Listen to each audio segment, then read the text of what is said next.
नमस्कार। अभी ताज़ा खबर ये आ रही है कि जो नीट की परीक्षा हुई थी बच्चों की अभी पिछले रविवार को, वो गैस पेपर एक नए तरीके से नया तरीका निकाला पेपर लीक करने वाले जो गैंग्स होते हैं उन्होंने, और इस बार गैस पेपर की तरह से उसको लीक किया। गैस पेपर का मतलब होता है कि एक तरह का एक अनुमान है कि भी ये क्वेश्चन आ सकता है, लेकिन जब उसका पता चला, जब जाँच हुई, तो पुलिस ने पाया कि उसमें अधिकांश बहुतायत लगभग 120 सवाल ऐसे थे जो कि हूबहू मैच कर रहे थे। तो ये पेपर लीक करने का एक नया तरीका इन्होंने निकाला इस बार, और वो परीक्षा रद्द कर दी गई है। बहुत ही दुःख होता है ये सब सुन के। लाखों बच्चे तैयारी करते हैं, मेहनत करते हैं, और इसमें खासकर जो जेन्युइन बच्चे होते हैं, इनफैक्ट अधिकांश वही होते हैं। ऐसे बच्चे जो इस तरह के लीक पेपर का सहारा लेते हैं और उल्टी-सीधी हरकतों से एग्ज़ाम क्वालीफाई करना चाहते हैं, इनकी संख्या तो वास्तव में बहुत कम है। तो ऐसे बच्चे जो मेहनत करते हैं, उनके साथ वास्तव में अन्याय की स्थिति है, और इसपे दुःख की बात इससे बड़ी है कि अंकुश नहीं लग पा रहा है। जब 5 साल 10 साल से जितना इसको एग्ज़ाम्स को मॉडर्नाइज़ कर रहे हैं, चाहे वो आईआईटी के एग्ज़ाम हो, चाहे पुलिस के एग्ज़ाम्स हो, चाहे नीट का एग्ज़ाम हो, दोबारा दूसरी बार ये रद्द करना पड़ा। जितना मॉडर्नाइज़ करते जा रहे हैं, सेंट्रलाइज़ करते जा रहे हैं, एक एनटीए बना दी गई, नेशनल टेस्टिंग एजेंसी, उतना ही ये समस्या बढ़ती जा रही है। मुझे भी एक परीक्षा को संचालित करने का एक बार अवसर मिला था, डिस्ट्रिक्ट लेवल पे हुई थी।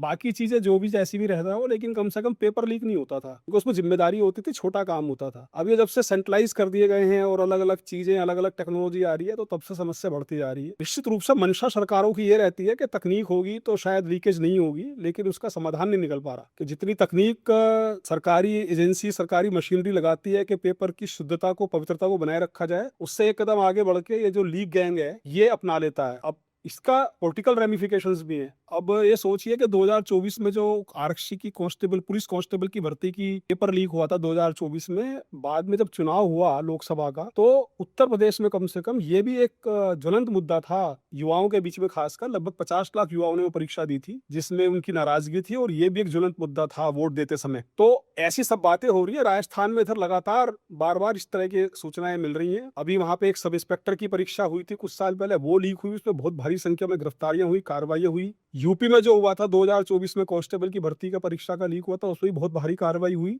टचवुड यूपी में उसके बाद पुलिस का पर्चा, अभी हाल में एक एसआई की परीक्षा होकर निपटी है। बहुत भारी परीक्षा थी, बड़ी परीक्षा थी वो, मार्च में। उसमें सब ठीक रहा। हाइब्रिड मोड उसमें अपनाया गया था, ऑनलाइन क्वेश्चन पेपर था और ओएमआर बेस्ड आंसर शीट थी। सब तरह की चीजें अपना ली हैं। अब देखते हैं कि सरकार क्या करती है, लेकिन ये बहुत दुखद है, और इसके बारे में सरकार को बहुत जल्दी कुछ महत्वपूर्ण आमूल-चूल परिवर्तन करने होंगे। शिकंजा कसना होगा, इन पे कड़ी सज़ाएँ इनको देनी होगी। ये भी एक, जैसे एक भ्रष्टाचार है, और जैसे एक हमारे यहाँ जाम की समस्या है, गंदगी की समस्या है, इस तरह से एक राष्ट्रीय समस्या सी बनती जा रही है। परीक्षाएँ आयोजित करना बहुत दुरूह कार्य होता जा रहा है। धन्यवाद।